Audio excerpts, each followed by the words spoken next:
Hi friends, welcome back to my YouTube channel. I hope ಎಲ್ಲರೂ ಚೆನ್ನಾಗಿದ್ದೀರಾ ಅಂದ್ಕೊಂಡಿದ್ದೀನಿ. ಇವತ್ತು ನಾನು ಹೆಡ್ ಮಸಾಜ್ ಹೇಗೆ ಮಾಡೋದು ಅಂತ ತೋರಿಸ್ತಾ ಇದ್ದೀನಿ. ಒಂದು ಬೌಲ್ ತೊಗೊಂಡು ಬೌಲ್ಗೆ ಕೊಕೊನಟ್ ಆಯಿಲ್ ಹಾಕ್ಕೊಳ್ತಾ ಇದ್ದೀನಿ. ಸ್ವಲ್ಪ ಕೊಕೊನಟ್ ಆಯಿಲು ಮತ್ತು ಅದಕ್ಕೆ ಹರಳೆಣ್ಣೆ ಹಾಕ್ಕೊಳ್ತೀನಿ. ಅದಾದಮೇಲೆ ನಿಮ್ಗೆ ಆಲ್ಮಂಡ್ ಬೇಕು ಅಂದರೆ ಮಿಕ್ಸ್ ಮಾಡ್ಕೋಬೋದು, ಯಾಕಂದರೆ ಸ್ವಲ್ಪ ಜನಕ್ಕೆ ಅದು ಹೀಟ್ ಅಂತ ಅನಿಸತ್ತೆ. ಹಾಗಾಗಿ ಕೆಲವರು ಯೂಸ್ ಮಾಡಲ್ಲ, ಕೆಲವರು ಯೂಸ್ ಮಾಡ್ತಾರೆ. ನಾನು ಸ್ವಲ್ಪ ಆಲ್ಮಂಡ್ ಮಿಕ್ಸ್ ಮಾಡ್ಕೊಳ್ತಾ ಇದ್ದೀನಿ. ಹರಳೆಣ್ಣೆ ಯೂಸ್ ಮಾಡೋದ್ರಿಂದ ಅದು ತುಂಬ ಕೋಲ್ಡ್ ಇರುತ್ತೆ ಬಾಡಿಗೆ, ಅದು ತುಂಬ ಚೆನ್ನಾಗಿರುತ್ತೆ. ಮತ್ತು ನಾನು ಆಲಿವ್ ಆಯಿಲ್ ಯೂಸ್ ಮಾಡ್ತಾಯಿದ್ದೀನಿ. ಇದನ್ನೆಲ್ಲ ಸೇರಿಸ್ಕೊಂಡು ಸ್ವಲ್ಪ ಬಿಸಿ ಮಾಡ್ಕೊಳ್ಬೇಕು. ಬಿಸಿ ಮಾಡದೆ ಹಾಗೆ ಯೂಸ್ ಮಾಡಬೇಡಿ, ಸ್ವಲ್ಪ ಬಿಸಿ ಮಾಡಲೇಬೇಕು. ನಾನಿಲ್ಲಿ ಏಪ್ರಾನ್ ಯೂಸ್ ಮಾಡ್ಕೊಳ್ತಾ ಇದ್ದೀನಿ, ಯಾಕಂದರೆ ಬಟ್ಟೆಗೆಲ್ಲ ಆಯಿಲ್ ಆಗುತ್ತೆ, ಹಾಗಾಗಿ ಏಪ್ರಾನ್ ಯೂಸ್ ಮಾಡ್ತಾಯಿದ್ದೀನಿ. ನೀಟಾಗಿ ಹಾಕ್ಕೊಳ್ಬೇಕು. ನೀಟಾಗಿ ಹಾಕ್ಕೊಂಡು ಹೇರಲ್ಲಿ ಯಾವುದೇ ಸಿಕ್ಕಿರಬಾರ್ದು. ಸಿಕ್ಕಿದ್ರೆ ಏನಾಗುತ್ತೆ ಅಂದರೆ ನಾವು ಆಯಿಲ್ ಅಪ್ಲೈ ಮಾಡಬೇಕಾದ್ರೆ ಅದು ತುಂಬ ಇರಿಟೇಟ್ ಆಗುತ್ತೆ ಅವರಿಗೆ. ಹಾಗಾಗಿ ಹೇರ್ ನೀಟಾಗಿ ಸಿಕ್ಬಿಡಿಸ್ಕೊಳ್ಬೇಕು.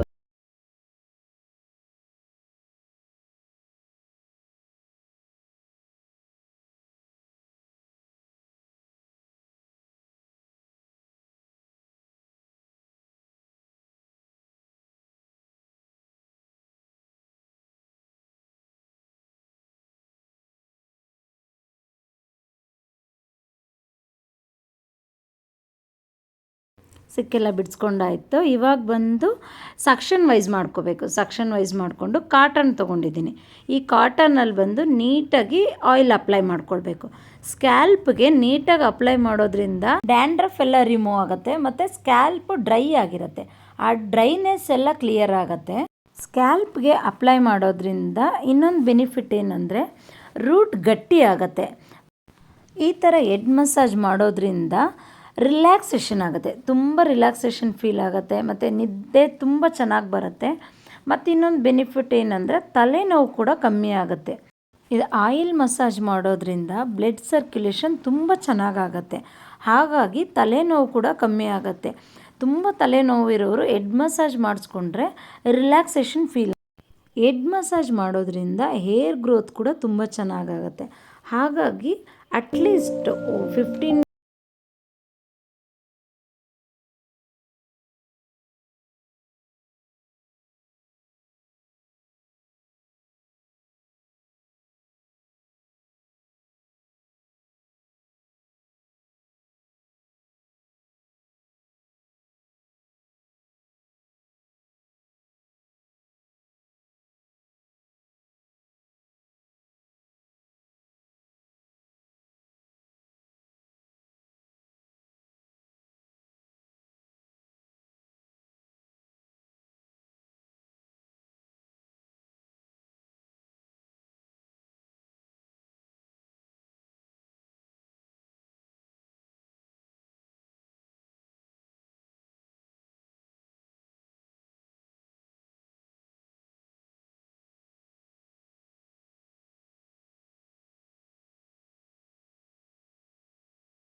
ಇವಾಗ ಆಯಿಲೆಲ್ಲ ಅಪ್ಲೈ ಮಾಡ್ಕೊಂಡಾಯಿತು. ಫುಲ್ ಸ್ಕ್ಯಾಲ್ಪ್ಗೆಲ್ಲ ಆಯಿಲ್ ಅಪ್ಲೈ ಮಾಡ್ಕೊಂಡಿದ್ದೀನಿ.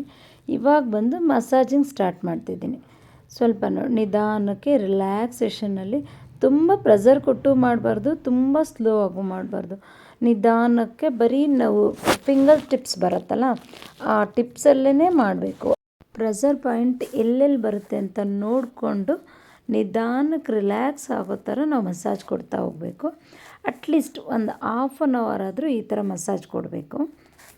ಮಸಾಜ್ ಮಾಡಿಕೊಂಡು ರಿಲ್ಯಾಕ್ಸ್ ಆಗಬೇಕು. ನಾವು ಮಸಾಜ್ ಮಾಡಿ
ಇವಾಗ ನಾನು ಫುಲ್ ಸ್ಕ್ಯಾಲ್ಪೆಲ್ಲ ಮಸಾಜ್ ಮಾಡ್ಕೊಂಡು ಬಂದು ಹೆಡ್ ಮಸಾಜ್ ಮತ್ತು ಫೋರ್ ಹೆಡ್ಡಲ್ಲಿ ಮಸಾಜ್ ಮಾಡ್ತಾಯಿದ್ದೀನಿ.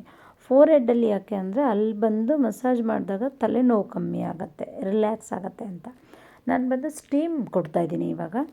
ಹೆಡ್ಗೆ ಸ್ಟೀಮ್ ಕೊಡ್ಲಿಕ್ಕಂತಲೇ ಹೆಡ್ ಸ್ಟೀಮರ್ ಇರುತ್ತೆ, ಬಟ್ ಅದು ನನ್ನ ಹತ್ರ ಇವಾಗ ಅವೈಲಬಲ್ ಇಲ್ಲದೆ ಇರೋ ಕಾರಣ ಬಂದು ನಾನು ಫೇಶಿಯಲ್ ಸ್ಟೀಮರ್ ಇದು ಆ ಸ್ಟೀಮರ್ನೇ ಯೂಸ್ ಮಾಡ್ತಾಯಿದ್ದೀನಿ. ಆ್ಯಕ್ಚುಲಿ ನಾನು ಜಾಸ್ತಿ ಇದೇ ಸ್ಟೀಮರ್ನ ಯೂಸ್ ಮಾಡ್ತೀನಿ, ಯಾಕಂದರೆ ನನ್ನ ಹತ್ರ ಅದು ಇಲ್ಲದೆ ಇರೋ ಕಾರಣ ಇದನ್ನು ಯೂಸ್ ಮಾಡ್ತಿದ್ದೀನಿ. ಒಂದು 5 ಮಿನಿಟ್ಸ್ ಸ್ಟೀಮ್ ಕೊಡ್ತೀನಿ. ಸ್ಟೀಮ್ ಕೊಡೋದ್ರಿಂದ ಏನು ಬೆನಿಫಿಟ್ ಅಂದರೆ ಪೋರ್ಸ್ ಎಲ್ಲ ಓಪನ್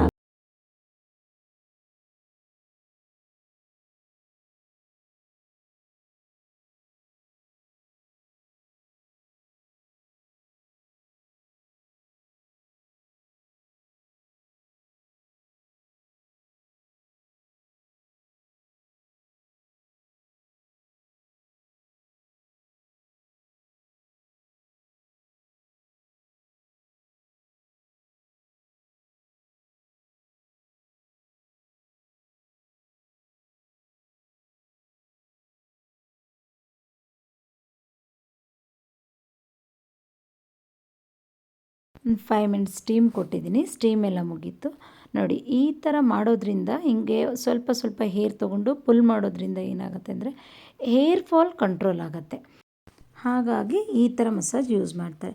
ನಾನಿವಾಗ ಮಸಾಜರ್ಗೆ ಹೊಸದೊಂದು ಮಿಷಿನ್ ಬಂದಿದೆ ನೋಡಿ. ಈ ಮಿಷಿನದು ಆ ಮಿಷಿನ್ ಇಟ್ಟರೆ ತುಂಬ ಚೆನ್ನಾಗಿ ರಿಲ್ಯಾಕ್ಸ್ ಆಗುತ್ತೆ. ಅದಕ್ಕೆ ಕೈನಲ್ಲಿ ಮಾಡೋದಕ್ಕಿಂತ ಚೆನ್ನಾಗಿ ರಿಲ್ಯಾಕ್ಸೇಷನ್ ಆಗುತ್ತೆ. ಹಾಗಾಗಿ ನಾನು ಈ ಮಸಾಜರ್ ಯೂಸ್ ಮಾಡ್ತೀನಿ ಮಿಷಿನ್. ಈ ಮಸಾಜಲ್ಲಿ 2 ಆಪ್ಷನ್ಸ್ ಇದೆ. ಒಂದು ತುಂಬ ಸ್ಲೋ ಆಗಿ ಮಾಡುತ್ತೆ, ಒಂದು ತುಂಬ ಫಾಸ್ಟಾಗಿ ಮಸಾಜ್ ಕೊಡುತ್ತೆ. ಹಂಗಾಗಿ ಅವ್ರಿಗೆ ಹೆಂಗೆ ಕಂಫರ್ಟ್ ಇರುತ್ತೋ ಆ ಥರ ನೋಡಿ. ಇವಾಗ ನಾನು ಮಾಡ್ತಿರೋದು ತುಂಬ ಫಾಸ್ಟ್ ಇದೆ. ಇದರಲ್ಲಿ ಸ್ಲೋ ಕೂಡ ಬರುತ್ತೆ. ಅದರಲ್ಲಿ ಬಂದು ಲೈಟಿಂಗ್ಸ್ ಬರುತ್ತೆ ಮತ್ತು 4 ಈ ನೀಡಲ್ಸ್ ಕೊಟ್ಟಿರ್ತಾರೆ. ಅದು ಬಂದು 4ರಲ್ಲೂ ರೊಟೇಟ್ ಆಗುತ್ತೆ. ಫುಲ್ ತುಂಬ ಚೆನ್ನಾಗಿ ರೊಟೇಟ್ ಆಗುತ್ತೆ, ಫುಲ್ ಹೆಡ್ಡಲ್ಲಿ ರೊಟೇಟ್ ಆಗುತ್ತೆ. ಹಾಗಾಗಿ ರಿಲ್ಯಾಕ್ಸೇಷನ್ ಅಂತೂ ಚೆನ್ನಾಗಿದೆ.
ಲೈಕ್ ಮಾಡಿ, ಕಮೆಂಟ್ ಮಾಡಿ, ಹೀಗೆ ಸಪೋರ್ಟ್ ಮಾಡ್ತಾಯಿರಿ. Thank you.